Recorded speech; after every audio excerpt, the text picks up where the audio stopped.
Before becoming America's most controversial man, O.J. Simpson was a true national icon.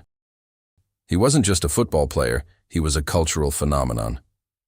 In the 1970s, Simpson became one of the greatest running backs in NFL history.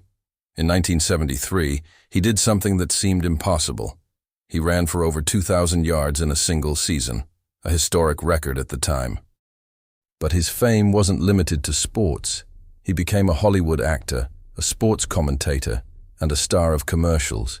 He was charismatic, likable, and extremely popular. For millions of Americans, Simpson was the perfect example of the American dream. A black man who had risen from poverty to fame, money, and respect. But behind this perfect public image, there was a much darker story. During his adolescence, Simpson began to excel in sports. His talent led him to the University of Southern California, where in 1968 he won the prestigious Heisman Trophy. It was the award given to the best college athlete in the United States. At that moment, his rise seemed inevitable. In 1977, Simpson met a young waitress named Nicole Brown Simpson. She was only 18 years old. Simpson was 30. Even though he was married at the time, he began a relationship with Nicole. In 1985, they got married. To the public, they were the perfect couple, famous, beautiful, and rich. But behind the doors of the mansion, the relationship was far from ideal. Nicole called the police several times over the years, reporting assaults. In 1989, Simpson was even arrested for domestic violence. Even so, the couple stayed together for years, until their divorce in 1992. But the end of the marriage did not mean the end of the tension between them. On the night of June 12, 1994, Nicole returned home after dinner with her family. Shortly after 10 p.m., witnesses heard screams coming from the area.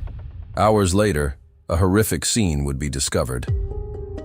The bodies of Nicole and a young man named Ron Goldman were found outside the house. Both had been brutally stabbed.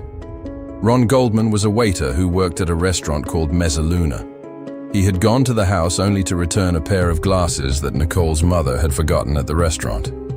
He simply had the bad luck of being in the wrong place at the wrong time. When investigators arrived at the crime scene, something immediately caught their attention: a blood-stained glove and footprints. Soon after, another surprising discovery. The other glove from the pair was found at Simpson's house. Furthermore, Simpson's blood at the crime scene, the victim's blood in his car, bloodstains inside the house. To the police, it seemed like a practically solved case. Simpson officially became the prime suspect. On June 17, 1994, Simpson was supposed to turn himself in to the police, but he disappeared. A few hours later, he was seen in a white Ford Bronco, in the back seat of the car, with a gun. Thus began one of the most surreal chases in television history. The police followed the car slowly along the highways of Los Angeles. Helicopters broadcast everything live. It is estimated that 95 million people watched the chase on TV. Crowds began to gather in the streets. Some people were rooting for Simpson. Others wanted to see him arrested. The whole country was watching. The trial began in January 1995. It quickly became known as the O.J. Simpson murder trial. Simpson's defense team became known as the Dream Team. Among the lawyers was Johnny Cochran, a brilliant lawyer, charismatic, and extremely strategic. The prosecution believed the DNA was sufficient proof, but the defense decided to attack something far more powerful: the credibility of the police. One of the investigators on the case was Mark Fuhrman. During the trial, it was discovered that he had used racist terms several times, and that he had lied under oath. For the defense, this was a gift. If the lead detective on the case lied, perhaps the evidence wasn't reliable either. This argument deeply shook the trial. Then came the most famous moment of the trial. The prosecution asked Simpson to put on the glove found at the crime scene. In front of the cameras, the glove apparently didn't fit. It was at that moment that Cochran uttered the phrase that would go down in history: "If it doesn't fit, you must acquit." For millions of people watching at home, that was decisive. The trial lasted 252 days. More than 150 witnesses were heard. And then, on October 3, 1995, the jury reached a verdict. After only 4 hours of deliberation, O.J. Simpson was found not guilty.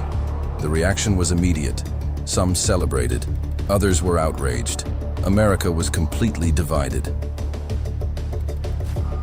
2 years later, the victim's family sued Simpson again, this time in civil court.